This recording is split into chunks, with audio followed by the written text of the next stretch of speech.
Jednym z istotnych obszarów wspólnej polityki rolnej w Polsce jest wzrost powierzchni użytków rolnych objętych rolnictwem ekologicznym, co wpisuje się w cele zarówno strategii od pola do stołu, jak i strategii na rzecz bioróżnorodności. Wsparcie finansowe producentów ekologicznych w ramach interwencji rolnictwo ekologiczne jest jednym z elementów, które pozwolą zwiększyć atrakcyjność tej metody produkcji rolniczej, co powinno przełożyć się na wzrost liczby rolników ekologicznych i powierzchni objętej ekologicznymi metodami produkcji. My tym razem odwiedziliśmy gospodarstwo Ekoelita w Jaworach, które w 2022 roku w konkursie na najlepsze gospodarstwo ekologiczne zajęło pierwsze miejsce w województwie pomorskim i drugie w kraju. Znajdujemy się w miejscowości Jawory, w naszym gospodarstwie ekologicznym, które prowadzimy rodzinnie z żoną, synem i synową na powierzchni w sumie 375 hektarów. W tym gospodarstwie my z małżonką i wtedy z 8-letnim synem pojawiliśmy się na przełomie XX i XXI wieku, około roku 2000-2001. Gospodarstwo w tym czasie nie produkowało nic. Z naszych ustaleń wynikało, że około 5-7 lat już leżało odłogiem. I wtedy postanowiliśmy zagospodarować ten teren. Co ciekawe, rodzina Bartosiewiczów od samego początku postawiła na produkcję ekologiczną. To wynikało głównie z faktu, jako że obydwoje nie byliśmy związani wcześniej zawodowo z rolnictwem. Także gospodarzenie konwencjonalne z nakładami na środki ochrony roślin, na nawożenie, na bardzo intensywną produkcję było nam zupełnie obce i ja obawiałem się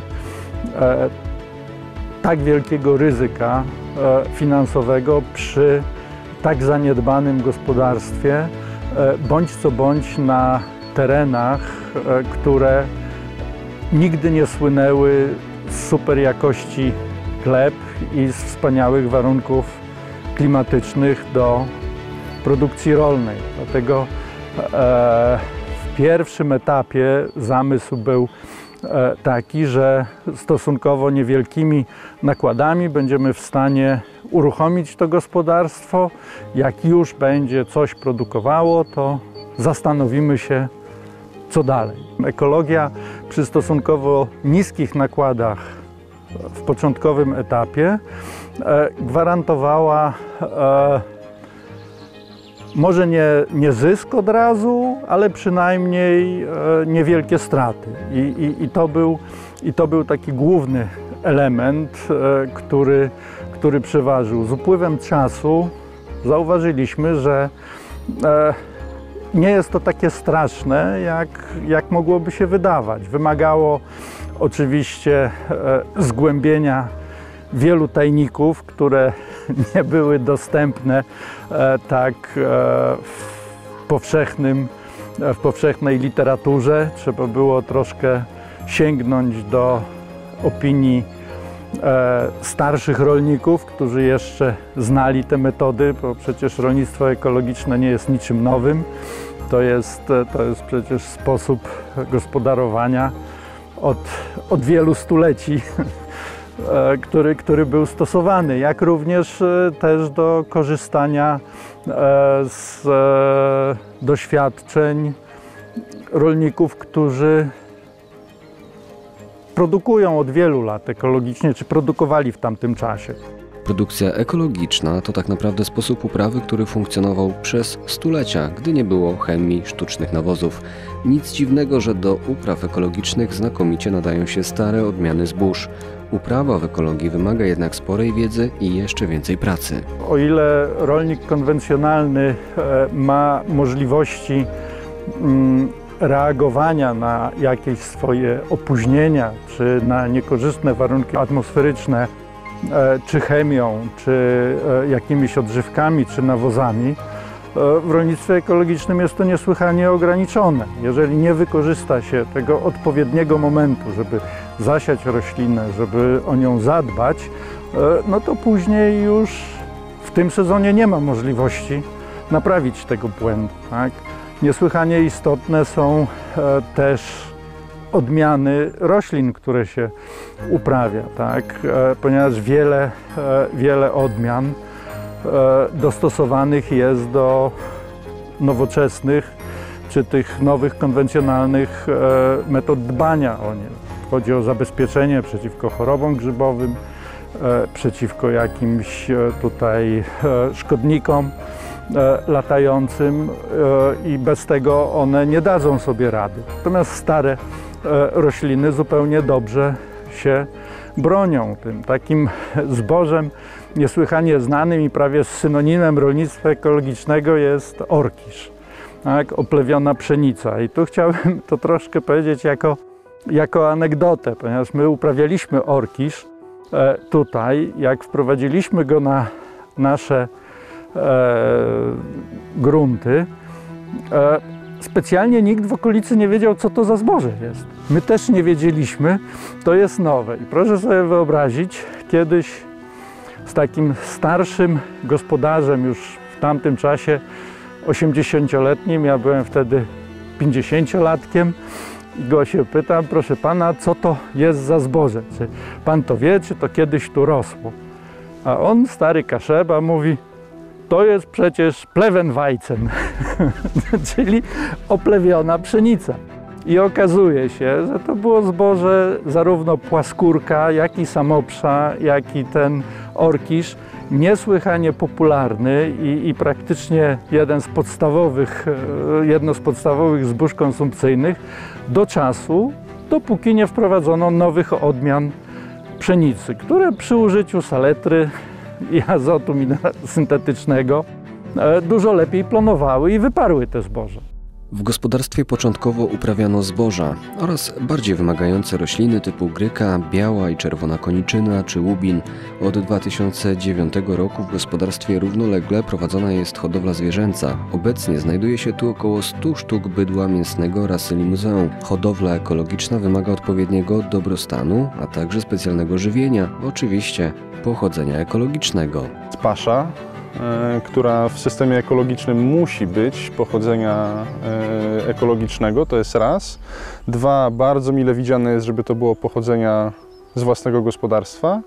No i dodatkowo komponenty wszystkie w paszy. Tutaj nie możemy mieć żadnych komponentów sztucznych.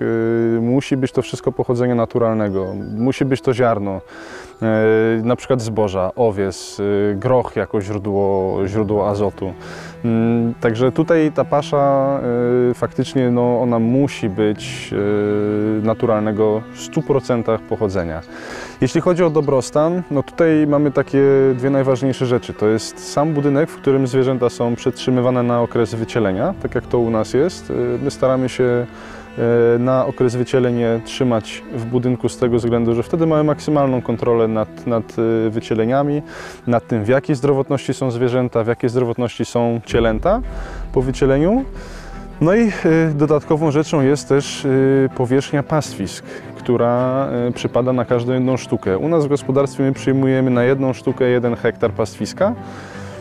Można oczywiście zrobić troszkę ciaśniej, aczkolwiek my nie widzimy sensu, bo faktycznie wychodzi z naszych doświadczeń, że te zwierzęta są w dużo lepszej kondycji, jeśli mają dużo większe powierzchnie pastwisk. Też mamy dużo łatwiejsze wycielenia przy tym. Te zwierzęta są dużo bardziej spokojne, cielęta są dużo żywotniejsze. Mleczność krów jest też zupełnie inna, także te aspekty, jak się sumuje, to faktycznie ta wołowina, którą finalnie my też oferujemy, no jest najwyższej jakości. Warunki dla takie zwierzę faktycznie ma luksusowe. Oczywiście nie ma masaży ręcznych, tak na przykład w Argentynie albo w Brazylii, bo i tacy hodowcy są. Aczkolwiek faktycznie trzeba przyznać, że mają spory areał do dyspozycji.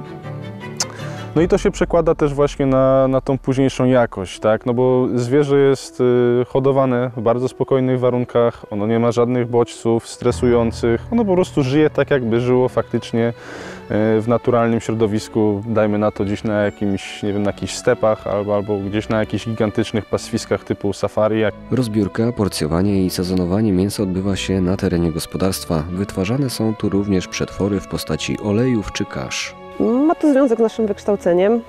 Oboje studiowaliśmy na Politechnice Gdańskiej biotechnologię żywności, także to tak wyszło z czasem. Stwierdziliśmy, że trzeba zacząć przetwarzać wszystkie te surowce, które u nas wytwarzamy, żeby też jednak finansowo po prostu wychodziło to lepiej niż obecnie. Zaczynaliśmy od produkcji olejów tłoczonych na zimno z rzepaku i z lnu. W tym samym momencie też weszła kasza gryczana niepalona, ponieważ uprawiamy tutaj bardzo dużo gryki. A w momencie, kiedy zaczęliśmy wprowadzać te wszystkie warzywne uprawy, to pojawił się pomysł na robienie z nich zakwasów.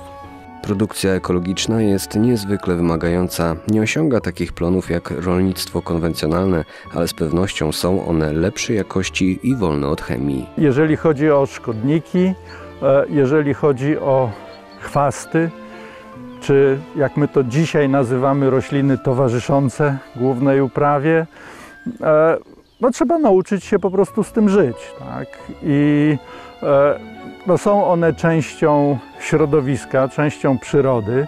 Naszym zadaniem jest ograniczanie ich populacji do takiego rozmiaru, aby nie niszczyły tego, co chcemy osiągnąć. No, a częścią musimy się po prostu podzielić, czy zasobności gleby, czy roślin, które uprawiamy. Jest trudna, ponieważ bardzo uciążliwa jest walka z chwastami i jest to nasze główne wyzwanie w tym temacie. Mamy 3-letnie w tym momencie doświadczenie i jeszcze to nie wygląda idealnie. Jak przyjeżdża do nas rolnik konwencjonalny, to zawsze jest opinia, że powinniśmy to zaorać i to w ogóle nie ma żadnego sensu. Jak przyjeżdżają rolnicy ekologiczni, to mówią, u nas wygląda tak samo. Także jest dużo pracy, jest dużo też mimo wszystko pielenia ręcznego. Nie powinna zatem dziwić nas wyższa cena produktów ekologicznych, jednak coraz więcej osób decyduje się na zakup droższych, ale i lepszych jakościowo warzyw, owoców, ale również mięsa czy nabiału. Powiem tak, no świadomość jest jeszcze niska, ale jest coraz lepiej. Szczególnie wydaje mi się, że dlatego, że jednak my znajdujemy się w takim miejscu w Polsce, które jest bliżej zachodu i po prostu to przychodzi do nas szybciej. Jest też u nas w okolicy taki trend, że ludzie jednak chcą wybierać produkt od rolnika, prosto od rolnika, lokalnego rolnika i to jakby u nas na razie przeważa w tym wszystkim, ale są też klienci, którzy bardzo dobrze znają znaczenie słowa bio i przyjeżdżają właśnie do nas głównie dlatego, że mamy wszystko bio i wszystko robimy w systemie bio i też mogą po prostu u nas zobaczyć, jak to się produkuje, zobaczyć, że te krowy sobie tam chodzą wolno po tym pastwisku. Nie kryjemy się po prostu z tym, jak to wszystko robimy. Gospodarstwo Ekoelita stawia na gospodarkę obiegu zamkniętego. Połączenie zrównoważonej produkcji zwierzęcej i roślinnej to wydawać by się mogło idealna praktyka, korzystna dla środowiska, różnorodności biologicznej i ochrony klimatu. Tutaj jeśli chodzi o samą użyteczność bydła w gospodarstwie, no tutaj musimy jakby w dwa takie okresy rozdzielić. Okres typowo pastwiskowy i okres ten typowo w oborze. Jeśli mówimy o okresie pastwiskowym, no to tutaj zyskujemy przede wszystkim równanie jakby trawy, którą mamy na pastwisku. Krowa przez to, że cały czas konsumuje trawę, powoduje, że wypadają nam wszystkie nieszlachetne gatunki traw, chwastów i tym podobnych. Zostaje nam tylko szlachetna trawa. A szlachetna trawa i pastwisko w dobrej kondycji to jest przede wszystkim jeden z najlepszych systemów do sorpcji CO2 z atmosfery, tak? Czyli do wiązania tego gazu cieplarnianego. I to wiele badań naukowych pokazuje, że faktycznie pastwiska, stepy są tym takim największym sorbentem dwutlenku węgla. Więc to jest jedna rzecz. Druga rzecz, podczas przetrzymywania krów w oborze, podczas okresu wycieleń, one są bardzo dużym producentem nawozu naturalnego, którym jest po prostu obornik. I dodatkowo te zwierzęta też pozwalają nam zamykać obieg materii w gospodarstwie. No bo przez to, że my mamy produkcję warzywną, roślinną, bo tworzymy oleje, robimy zakwasy, mamy bardzo dużo odpadów roślinnych przy tym powstających, które są ogólnie bardzo zdrowe. Tylko je trzeba odpowiednio podać. No i one oczywiście trafiają do naszych pasz i my te pasze wydajemy naszym krowom. I one oczywiście zjadają to. Następnie powstaje obornik, który my możemy wykorzystać z powrotem na polach. Także tu też jest taki aspekt właśnie zamykania tego obiegu materii, który no na chwilę obecną no jest bardzo ważny, bo raz, że takim najważniejszym punktem tutaj jest to, że obniżamy koszty produkcji, no ale druga rzecz jest też to, że jednak z tym klimatem możemy skutecznie jako te malutkie mrówki też walczyć i dokładać tą naszą cegiełkę do tego, żeby ten klimat jednak poratować. Myślę, że jeżeli byśmy wrócili do podstaw biologii, to każdy sobie zdaje z tego sprawę, jaki jest obieg materii w naturze. Tak? I można próbować sobie radzić tylko roślinami, zielonym nawozem, ale to jest niesłychanie ograniczone możliwości. Taka naprawdę prawidłowa gospodarka, szczególnie w gospodarstwie ekologicznym, niestety potrzebuje obornika, potrzebuje hodowli zwierząt. I ja nie mówię tutaj o hodowli przemysłowej, tak, że na hektarze jest kilka tysięcy ptaków albo kilkaset sztuk bydła trzymanych w zagrodach. Tak? Ja mówię o rzeczywiście rozsądnej hodowli, gdzie na hektar gdzieś użytków zielonych przewiduje się od 1 do 3 sztuk dużych, które rzeczywiście pomagają w całym tym obiegu, a jednocześnie stanowią też ważną część w łańcuchu żywienia wszystkich obywateli i nas też. Tak, no fakt jest taki, że gospodarstw z takim podejściem, jakim my tutaj staramy się reprezentować, no jest faktycznie niewiele. Są to głównie gospodarstwa ekologiczne, których w Polsce no nie jest za dużo, bo to jest raptem tam 2% całego rynku, jeśli mówimy o całym rynku rolniczym w Polsce. Jest tego mało. Moim zdaniem takim największym problemem to jest jednak konsument w Polsce, który jest no, mało uświadomiony na temat tego, co znaczy żywność ekologiczna, co znaczy rolnictwo ekologiczne. No i też praktyki rolnicze w Polsce no, nie są na takim stopniu jak na Zachodzie, bo w konwencjonalnym rolnictwie oczywiście też możemy takie zabiegi stosować i też możemy w ten sposób na to patrzeć, tylko to po prostu wymaga odpowiedniego uświadomienia i rolników, i konsumentów, którzy potem finalnie kupują ten produkt na półce, czyli oni tak naprawdę mają ten największy wpływ na to, co się opłaca, a co nie. Także no, tutaj jest bardzo wiele do przepracowania na polskim rynku i no, to będzie wymagało na pewno pokoleniowych zmian, żeby tych ludzi uświadamiać, że faktycznie to jest sposób na to, żeby faktycznie ten klimat uratować. No i żeby te zmiany przede wszystkim przestały postępować, bo to tak naprawdę na tą chwilę to jest nasz najważniejszy cel. I na koniec przypominamy, że produkty ekologiczne są oznaczone zielonym listkiem unijnym.